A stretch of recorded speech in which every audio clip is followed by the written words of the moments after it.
حضرت مولانا عبد الرحمن صاحب محتمم جامع مظہر سعادت اور جلیل القدر اساتذہ جامعہ اور بہت ہی پیارے پیارے اس مدرسے کے طلباء جن کو دیکھ کر طبیعت خوش ہوتی ہے۔ ابھی ہمارے بھائی نے میرا تعارف کرایا، بہت سی باتیں انہوں نے بیان کی۔ سچ تو یہ ہے کہ میں ایک مزدور کا بیٹا ہوں، بیڑی بنانے والا مزدور۔ ہمارے علاقے میں بیڑیاں گھروں میں بنتی ہیں، کارخانوں میں بنتی ہیں اور اس کا محنتانہ ملتا ہے۔ اور شاید میرے وطن نرسنگڑھ کا بچہ بھی یہاں موجود ہے، میں بعد میں ملنا چاہوں گا۔ بیڑی بنانے والا مزدور، میری ماں نے بھی بیڑی بنائی، میرے باپ نے بھی بیڑی بنائی اور بیک وقت 3 بچوں کو دارالعلوم تاج المساجد میں داخل کر دیا۔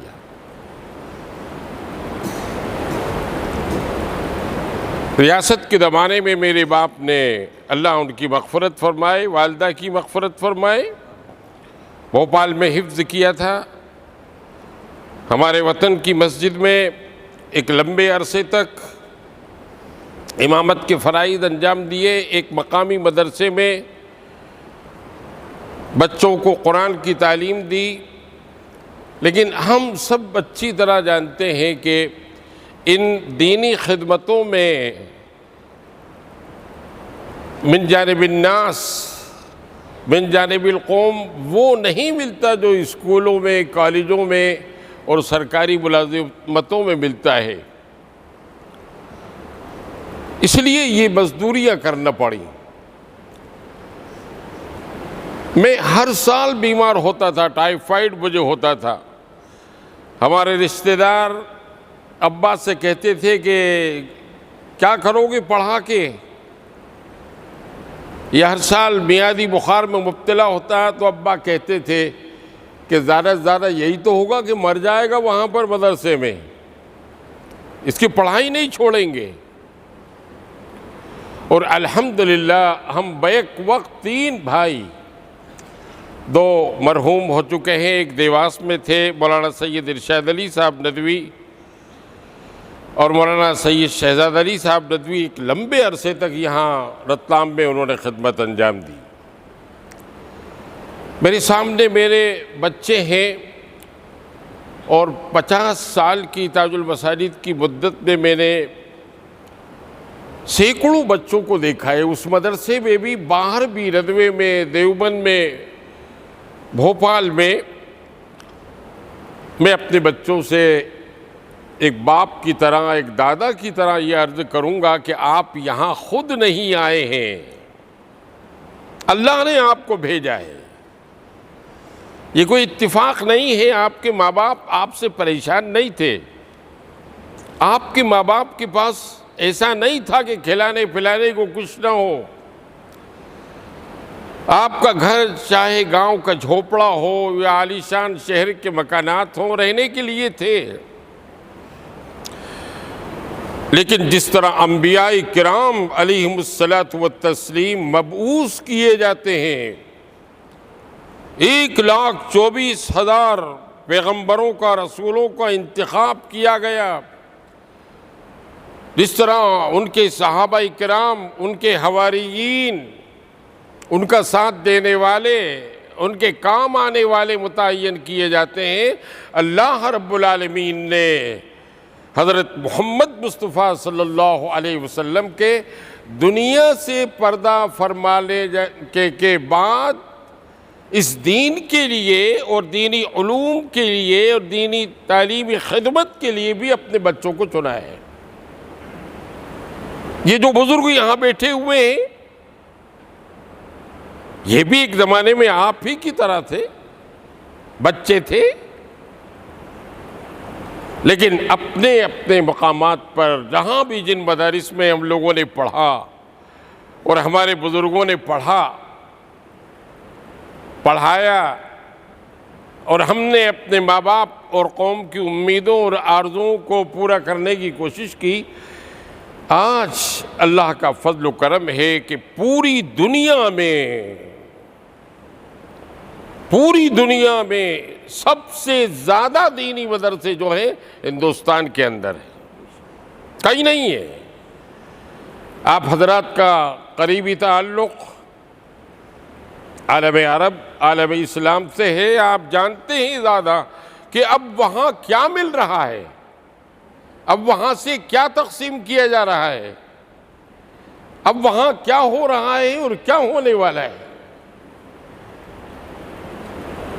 تو اللہ رب العالمین نے ہمیں چنا ہے، اس کو غنیمت جانیے۔ اور اتنا ہی کافی نہیں ہے کہ ایک طالب علم کی حیثیت سے آپ آ گئے، ایک استاد کی حیثیت سے آپ تشریف لے آئے، ایسا ہی کافی، اتنا ہی کافی نہیں ہے۔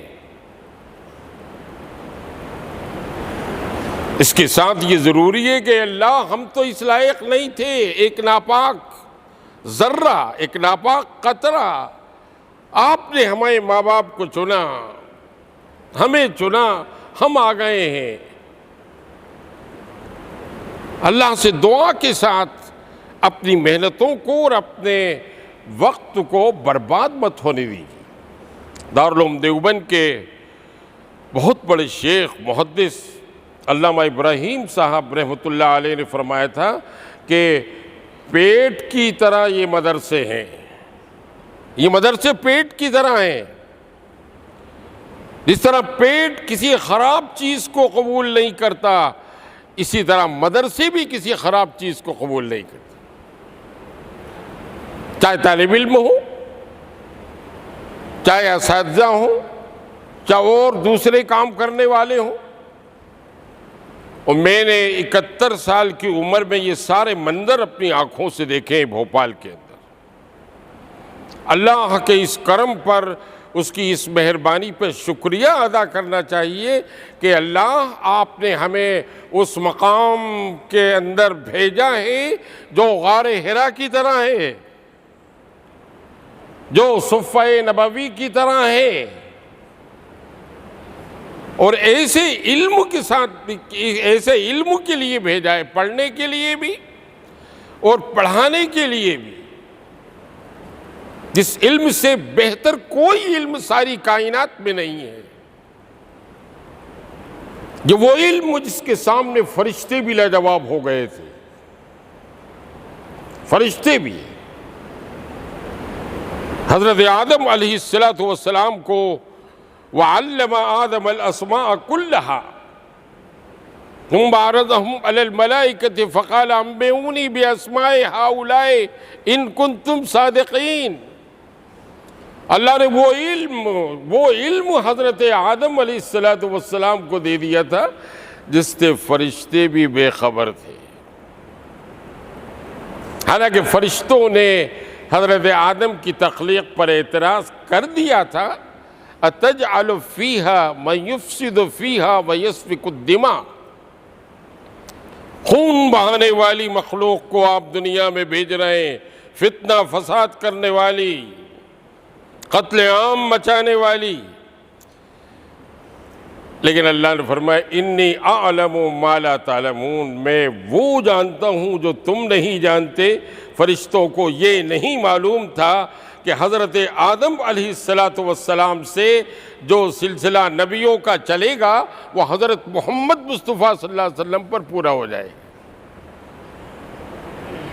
وہ فرشتوں سے پہلے امتیازی طور پر خصوصیت کے ساتھ کائنات کے علوم نبوت کے ساتھ کائنات کے علوم بھی حضرت آدم علیہ السلام کو دے دیے تھے۔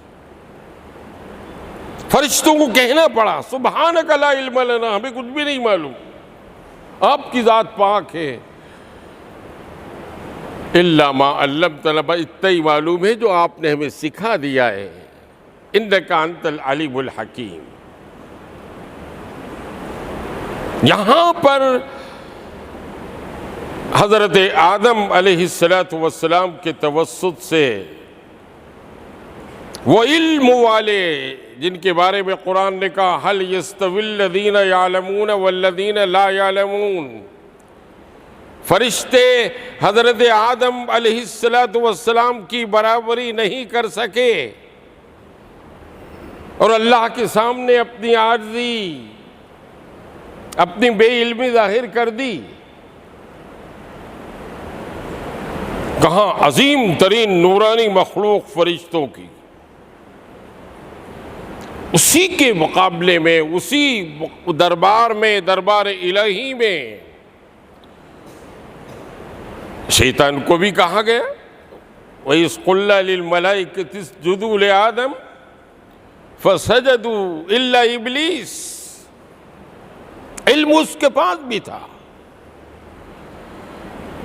لیکن علم کا غلط استعمال۔ اس نے کہا اللہ آپ نے مجھے آگ سے بنایا، ان کو مٹی سے بنایا ہے۔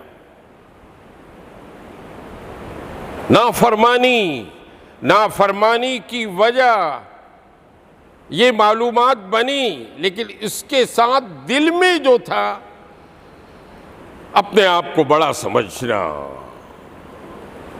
اپنے آپ کی وجاہت کی فکر، اپنی عزت کی فکر، ملائکہ کے ساتھ رہنے کا اعداد، اس کی فکر۔ اب یہ مٹی کے آدم علیہ السلام جا رہے ہیں، ہمارا کیا ہوگا؟ ادھر فرشتوں کے مقابلے میں اور ادھر شیطان مقابلے میں۔ اللہ رب العالمین نے حضرت آدم علیہ السلام، وہ صرف مٹی کے پیکر ہی نہیں تھے، وہ اس ساری کائنات کے انسانی مخلوق کے باپ تھے، اور اسی کے ساتھ حضرت محمد مصطفیٰ صلی اللہ علیہ وسلم کا سلسلہ نسلی کے امام بھی تھے۔ یہ علم ہم اس علم سے وابستہ ہیں۔ اللہ رب العالمین نے مطلق فرمایا هل يستوي الذين يعلمون والذين لا يعلمون، اس کا مطلب یہ نہیں ہے انبیاء عظیم ہیں لیکن عام انسان فرشتوں سے بڑھ کر نہیں ہو سکتے، اس لیے انسانوں کی ابھی جزا سزا، آخرت، قبر، برزخ، جنت، دوزخ سب ہے، اور فرشتے تو معصوم ہیں، لا یعصون اللہ فیما امرهم۔ تو ہمیں ایک ایسے گہوارے میں، ایک ایسے مدرسے کے اندر بھیج دیا ہے، اس سے بڑھ کر کوئی دولت نہیں ہے، علم سے بڑھ کر۔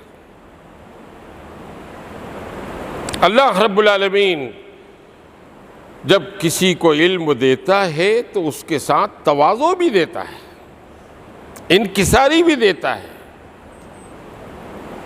اس کے دل اور دماغ سے مال کی اور عزت اور عہدے کی محبت نکال دیتا ہے۔ علم نورانی، علم نبوی، اس کے ساتھ یہ چیزیں نہیں چلتی، پیسہ بھی نہیں چلتا، عہدے اور عزت بھی نہیں چلتی۔ جس طریقے سے شیطان وہ بھی جانتا تھا کہ اللہ کے علاوہ کسی کو سجدہ جائز نہیں ہے، لیکن یہ سجدہ عبادت تھا ہی نہیں۔ اللہ خود کیوں حکم دے گا کہ مجھے چھوڑ کر آدم علیہ السلام کو سجدہ کرو؟ یہ تو ادب اور احترام، تعظیم، تکریم، اس کا اظہار تھا۔ اور یہ بھی مفسرین نے ظاہر نہیں کیا ہے کہ جو سجدے کا حکم دیا گیا وہ سجدہ وہ نہیں تھا وضع الجبہۃ علی الارض والا۔ سجدے کا مطلب جھکنے کے بھی ہیں، اطاعت کے بھی ہیں، لیکن اس کو غرور لے ڈوبا۔ یہ ازلی واقعات ہیں، ازلی واقعات کہ ایک طرف فرشتوں کے مسجود بھی ہیں آدم علیہ السلام، اور ایک طرف آدم علیہ السلام کی وجہ سے شیطان مردود بھی ہے۔ مسئلہ سارا علم کا ہے، پہلا پارہ ہمارے یہ بچے اول مکتب کے بھی حفظ کے بھی اچھی طرح جانتے ہیں، اس لیے یہ لازمی ہے، ہم سب کے لیے یہ ضروری ہے کہ علم کو علم رہنے دیں۔ حضرت تھانوی رحمۃ اللہ علیہ نے ایک جگہ لکھا ہے کہ علم بھی بعض مرتبہ معرفت حاصل کرنے کے لیے حجاب بن جاتا ہے، جیسے شیطان کے لیے بن گیا۔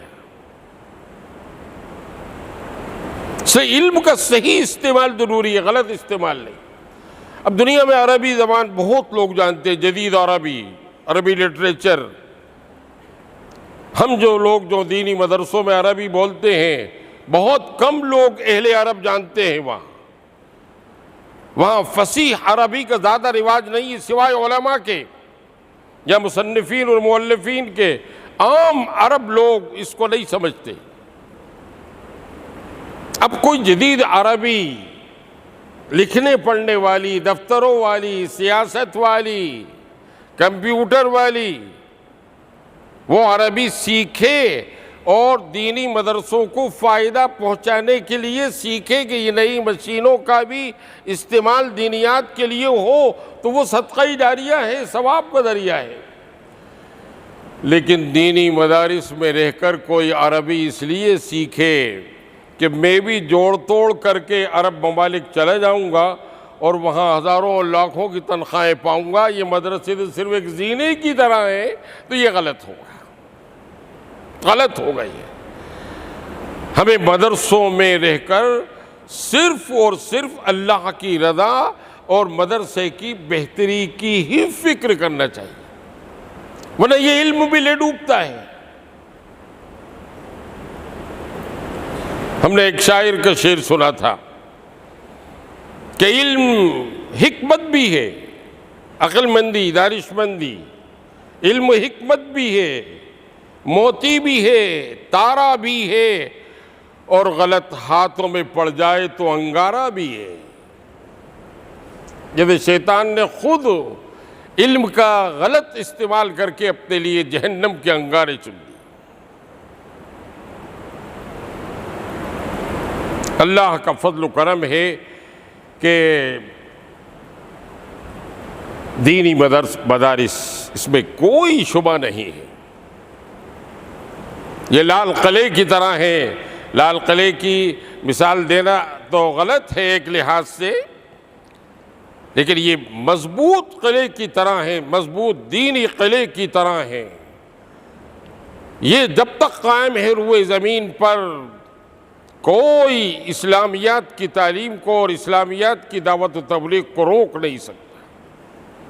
ابھی بھی 2 سال سے جو المیہ اور جو ٹریجڈی ہندوستان کے اندر چل رہی تھی، بظاہر سب سے زیادہ نقصان مدرسوں کا اور دعوت و تبلیغ کی محنت کا ہوا، لیکن اسی ہنگامی حالات کے اندر سب سے پہلا کام بھی جو شروع ہوا ہے اس ہنگامی دور کے اندر، تو وہ دینی مدرسوں کا اور دعوت و تبلیغ کا ہی کام شروع، کیونکہ اللہ کا کام ہے۔ چلانے والے مخلص ہیں، پڑھانے والے مخلص ہیں، پڑھنے والے مخلص ہیں۔ روزانہ اخبارات کے ذریعے اور میڈیا کے ذریعے پورے ہندوستان کے اندر اعلان کیا جا رہا ہے، آ جاؤ اسکولوں میں پڑھنے، آ جاؤ کالجوں میں پڑھنے، آ جاؤ ہاسٹل میں پڑھنے، ہو جاؤ۔ وہاں کے ٹیچر، لیکچرار اور پروفیسر ہاتھ پہ ہاتھ رکھ کے بیٹھے ہوئے ہیں۔ روزانہ اخبار میں آتا ہے کہ ابھی تو صرف 25% حاضری ہوئی ہے، 30%، آگے معاملہ بڑھتا ہی نہیں۔ لیکن دینی مدرسے چونکہ اس بات کا ہی اعلان نہیں کرتے کہ ہمارے یہاں قرآن و حدیث پڑھائی جاتی ہے، اس بات کا بھی اعلان کرتے ہیں کہ زندگی اور موت اللہ کے ہاتھ میں ہے، اللہ کے ہاتھ میں ہے۔ ہزاروں لاکھوں لوگ بغیر کرونا کے مر گئے، لیکن ہزاروں لاکھوں لوگ مرے تو بغیر کسی کرونا کے، اور اس کے یہ بھی آیا، لیکن ایک بہت بڑی تعداد ان لوگوں کی تھی جو وضو کے پابند تھے، نماز کے پابند تھے، مسواک کے پابند تھے، اللہ رب العالمین نے ان کو حیات بخشی۔ یہ مدرسوں کی دین ہے، انہوں نے سکھایا، انہوں نے تعلیم دی۔ میں اس موقع پر ایک بھوپال کا ایک واقعہ سنانا چاہتا ہوں۔ 30-35 سال پہلے بھوپال کے اندر یونین کاربائڈ میں گیس نکلی تھی، بہت زہریلی گیس، امریکی کمپنی تھی، سینکڑوں لوگ مارے گئے۔ ہمارا تاج المساجد کا مدرسہ اور حمیدیہ بڑا اسپتال ہے، میں نے خود اپنی آنکھوں سے دیکھا ہے کہ نگر نگم کی ٹرالیوں میں اور ٹھیلوں میں اس طریقے سے شہر سے لاشیں آ رہی تھیں جیسے کہ غلے کے بوری ہوتی، اس طرح لا رہے تھے، ایسے پٹک رہے تھے، ہزاروں لوگ مارے گئے تھے۔ ہم بھی اس وقت تاج المساجد میں تھے، بھگے، ہم بھی ایک سواری مل گئی، اندور روڈ کی طرف بھگے، ربیع الاول کا زمانہ تھا، وہ سبھی لوگ بھگے، جس کے بعد جو سواری وہ بھگ گیا، اور جو اسی علاقے میں زیادہ تھے، ریلوے اسٹیشن بھوپال کا جو ہے اس کے آس پاس سینکڑوں لوگ مارے گئے، ہزاروں واقعات ہوئے۔ لیکن ایک عجیب و غریب واقعہ ہوا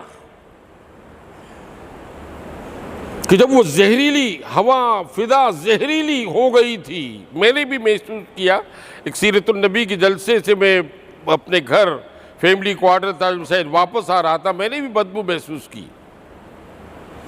تو اسی طرح ادھر اسی علاقے میں جو خاص یونین کاربائڈ کا علاقہ وہاں پر ہے، ریلوے اسٹیشن کے قریب ہی، وہاں پر ایک گھر میں ایک صاحب آئے، جب بدبو آئی تو اپنی بیوی کو اٹھایا کہ اٹھو اٹھو، دیکھو زہریلی گیس نکلی، یہ لوگ مر رہے ہیں، الٹیاں کر رہے ہیں، آنکھوں میں جلن ہو رہی ہے، اور ان دونوں بچوں کو بھی اٹھاؤ، ایک 7 سال کا بچہ، ایک 10 سال کا بچہ۔ بیوی نے اٹھایا دونوں کو، وہ کہا تم بھی برقع پہنو، میں اسکوٹر نکالتا ہوں۔ معاملہ ہی اس طرح خطرناک تھا، بیوی نے برقع پہنا، انہوں نے اسکوٹر نکالی، باہر گھر کے باہر پہنچے، وہ دونوں لڑکے جن کو اٹھا دیا تو وہ غائب، لیکن وہ نفسی کا عالم میں تھا کہ ایک سگے باپ نے سگی ماں سے یہ کہا کہ آوازیں دی، اب مل نہیں رہا ہے، چلو چلو تم تو بیٹھو، اور اسکوٹر اسٹارٹ کر کے آگے بڑھ گئے۔ موقع ہی نہیں تھا کہ اگر رکتے ہوتے بے ہوش ہو کے گر جاتے۔ اسی طرح لاشیں پڑی تھی وہاں۔ اسکوٹر پہ اپنی بیوی کو بٹھا کے بچوں کا کوئی پتہ نہیں چلا، آوازیں دیتے رہے، سکون کے مقام پر پہنچے۔ اب دونوں کو یاد آئی کہ ہمارے بچوں کا کیا ہوا ہوگا۔ سڑکوں پر گلیوں میں لاشیں پڑی دیکھ رہے تھے۔ جب صبح اعلان ہوا اور وہ اپنے گھر پہنچے، اور اس طریقے سے لوگ بے ہوش، کوئی مر گئے تھے، کوئی کس میں مبتلا ہو گئے، زخمی ہو گئے تھے، پڑے ہوئے تھے، ادھر سے ادھر دیکھتے رہے، تلاش کرتے رہے، لیکن بچوں کا کوئی پتہ نہیں چلا۔ تھک ہار کے دروازے پہ بیٹھ گئے، ایک امید یہ کہ اور بھی سواریاں بڑھی جا رہی ہوں گی، کسی کے ساتھ لٹک گئے ہوں گے، نکل گئے ہوں گے باہر، اور ماں تو بے ہوش ہو چکی تھی۔ اتنے میں ایک بزرگ آئے اسی محلے کے، یہ رو رہے تھے کہ کیوں رو رہے ہو؟ کہ وہ رات کو ایسا ہوا تھا، میں نے بچوں کو اٹھا تو دیا تھا لیکن وہ باہر نظر نہیں آئے، میں بیوی کو بٹھا کے چل دیا۔ کہ لے کہ سب جگہ دیکھ لیا؟ کہ لے کہ ہاں سب جگہ دیکھ لیا۔ کہ لے مسجد میں دیکھا؟ کہ نہیں وہاں نہیں دیکھا، رات کے 3 بجے ٹائم بھی نہیں تھا مسجد کا۔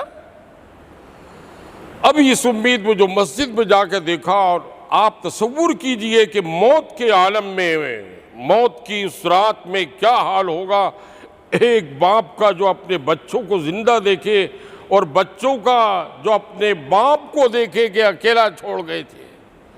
چھوٹتے سے ہی بچوں نے کیا کہا؟ ابا آپ نے ہمیں نماز کے لیے اٹھایا تھا اور خود نہیں، خود غائب ہو گئے۔ چونکہ ان کی تعلیم و تربیت دینی مدرسوں میں، دینی ماحول میں ہوئی تھی، اور وہ اس نماز کے عادی تھے، جب ماں نے اٹھایا تو وہ یہی سمجھے کہ نماز کے لیے، فجر کے لیے کہ لگے وہاں پہنچ گئے ہم. کہ ابا کوئی بزرگ آئے تھے، انہوں نے یہ لحاف یہ ہمیں اوڑھنے کے لیے دیا. ابا کوئی بہت کم نمازی آئے تھے، آپ کہاں چلے گئے تھے؟ اب یہ کیسے ہو سکتا ہے؟ یہ کیسے ہو سکتا ہے کہ جو معصوم بچے، دین حاصل کرنے والے بچے اللہ کی پناہ میں آ جائیں تو دنیا کا کون سا زہر ان کے لیے نقصان دہ ہوگا جب تریاق گھر کے اندر وہ موجود ہو. اور اسی طرح اجتماع کا زمانہ تھا. الحمدللہ جو تبلیغی جماعتیں تھیں وہ مسجدوں میں تھیں، وہ کوئی اپنی سواریاں لے کے تو جاتے نہیں ہیں. آج کل کی بات الگ ہے، قریب میں جاتے بھی ہیں، لیکن سب جو بڑے اجتماع میں شرکت کی غرض سے وہ اپنے مسجدوں میں ہی رہے، کہیں بھی نہیں گئے. اللہ نے حفاظت کی. میرے کہنے کا یہی عرض ہے کہ بہت بڑی سعادت کی اور بہت بڑی خوش قسمتی کی بات ہے دینی مدرسے میں کسی بھی ذمہ داری پہ رہنا، کسی بھی ذمہ داری کو ادا کرنا. یہ دنیا اور آخرت دونوں کی سربلندی کے لیے ہے. اور کبھی اس چکر میں مت پڑیے. ہم بھی بچے تھے آپ کی طرح، ہم بڑے بڑے علماء کو دیکھتے تھے، دماغ میں بات آتی ہم بھی ایسے ہو جائیں، ان کے پاس جیب آ گئی، ان کے پاس کار آ گئی، ان کا وہ مکان بن گیا. نہیں، دین کو کبھی کمائی کا ذریعہ نہیں بنا، دین کو کبھی بھی آمدنی کا ذریعہ نہیں بنا. حضور اکرم صلی اللہ علیہ وسلم نے ارشاد فرمایا کہ قرآن کا علم حاصل کرو، قرآن پڑھو، صرف تلاوت ہی نہیں، ترجمہ، تفسیر، عمل، یہ ساری چیزیں، لیکن اس کو ذریعہ معاش مت بنا. قرآن کی آیتوں کو، قرآن کے مسائل کو، قرآن کے مقاصد کو اور قرآن کے ذریعے جو اللہ سے تقرب حاصل ہو اس کو بھی مت بیچو. قرآن مجید میں ہی ایک واقعہ بیان کیا گیا ہے. حضرت موسیٰ علیہ السلام کو جب حکم ہوا ارض مقدسہ میں شام جانے کا، عمالقہ آباد تھے، بہت زبردست طاقت اور قوت کے آدمی. یہ شامی ایسے تھے کہ مصریوں کو تو ہتھیلی پہ اٹھا لیا کرتے تھے. جب ان کو علم ہوا کہ موسیٰ علیہ السلام جنہوں نے فرعون کو اور قبطیوں کو ہرایا بنی اسرائیل کو لے کر آ رہے، ڈر گئے کہ ہمارا کیا ہوگا. حالانکہ عام اسرائیلی کو یوں ہی جیسے بچے کو اٹھا ایسے کر لیتے تھے، لیکن وہ جو ڈر تھا کہ فرعون کو برباد کر دیا، فرعون کو ڈبو دیا، وہ غالب آیا کہ ہم مقابلہ ہی نہیں کر سکتے، کیا کیا جائے. اس زمانے میں ایک مستجاب الدعوات ایک شخصیت تھی وہاں شام کے اندر، اور وہ بھی اسرائیلی تھے، وہ بھی یہودی تھے، لیکن بہت اونچا مقام تھا کہ اپن لڑ نہیں سکتے. جنہوں نے فرعون کو ہرایا اپن کیا مقابلہ، چلو ان سے کریں، ان سے کہیں کہ آپ دعا کر دو یہ موسیٰ علیہ السلام ہار جائیں، ان کے خلاف بد دعا کر دو، یہ یہاں پر نہیں آئیں. نیک دیندار آدمی تھے، بڑی پہنچ تھی اللہ کے یہاں، جو دعا کرتے تھے قبول ہو جاتی تھی. وہی شیطان جیسا معاملہ. ان کے پاس گئے، انہوں نے کہا کہ کیا کیسی بات کرتے ہو؟ حضرت موسیٰ علیہ السلام اللہ کے نبی ہیں، اللہ کی طرف سے انہیں حکم ہوا ہے، ان کو تو آنا ہی ہے، آنا ہی ہے یہاں. تو نہیں، آپ کو یہ بات ماننا پڑے گی ورنہ یہ قوم برباد ہو جائے گی، یہ شامی لوگ برباد ہو جائیں گے، آپ بد دعا کیجئے. نہیں مانے وہ، تو ان کی بیوی کے پاس گئے. یہ بیوی آدمی کی بہت بڑی طاقت بھی ہوتی ہے اور بہت بڑی کمزوری بھی ہوتی ہے، لیکن ہر بیوی حضرت خدیجہ کی طرح نہیں ہوتی، ہر بیوی حضرت فاطمہ کی طرح اور امہات المومنین کی طرح نہیں ہوتی. وہ اس جھانسے میں آ گئیں جب ان لوگوں نے کہا کہ زیوروں سے لاد دیں گے، سونا چاندی درہم اور دینار دیں گے، اپنے آدمی کو، اپنے شوہر کو سمجھاؤ. بس جو انہوں نے ان کو کہا، بلعم ابن باورا، اکثر کتابوں میں یہ نام آیا ہے، قرآن میں نام نہیں آیا، قرآن میں وہ آیت موجود ہے۔ وہ گئیں، تمہارا کیا بگڑتا ہے، ایک بد دعائی تو کرنا ہے، بد دعا تو کرنا ہے، یہ سب مل جائے گا، یہ بھی مل جائے گا، وہ بھی مل جائے گا۔ بس اس شیطانی چکر میں آ گئے، جو بد دعا کرنا شروع کیا تو بد دعا حضرت موسیٰ علیہ السلام اور بنی اسرائیل کے خلاف بولتے تھے لیکن نکلتی نہیں تھی، اپنے خلاف اور اپنے قوم کے خلاف بد دعا نکلتی تھی، اور زبان یہاں سے نکل کر ناف تک آ گئی تھی، یہاں تک لٹک گئی تھی، اور کتے کی طرح ہانپنے لگا تھا۔ فَمَثَلُهُ مَثَلُ الْكَلْبِ، اس کی مثال کتے کی مثال اللہ نے بیان فرمائی کہ ان تحمل علیہ یلہث وَإِن تَتْرُكْهُ یلہث۔ اتنا بڑا عالم، اتنا بڑا دیندار، دعائیں قبول ہونے والا آدمی، لیکن اپنی صلاحیتوں کا، اپنے علم کا، اپنی للہیت کا غلط استعمال کیا۔ قرآن نے کیا مثال دی؟ زمین میں گھس گیا، کیونکہ زمین سے ہی سب، سونا چاندی سب زمین سے نکلتا ہے۔ اخلد الی الارض، اللہ فرماتا ہے ہم نے اسے آیات بینات دی تھیں، اگر اس پہ اکتفا کر لیتا تو اس کی دنیا اور آخرت دونوں کامیاب ہو جاتی۔ میں اساتذہ کرام سے کچھ نہیں کہتا، وہ تو اس کام میں مشغول ہی ہیں، لیکن میں بچوں سے کہنا چاہتا ہوں کہ ایک وقت ایسا بھی آئے گا، آپ مکمل حافظ قرآن، مکمل قاری قرآن، مجود قرآن ہوں گے، مکمل عالم دین ہوں گے آپ، لیکن 3 چیزوں کا ہمیشہ خیال رکھیں۔ نمبر 1، جو کچھ آپ یہاں کرنے کے لیے آ رہے ہیں اس میں صرف اور صرف اللہ کی رضا، وہ خوش ہو جائیں، صرف اللہ کی رضا۔ اور دوسرے یہ کہ میں علم کو ذریعہ معاش نہیں بناؤں گا۔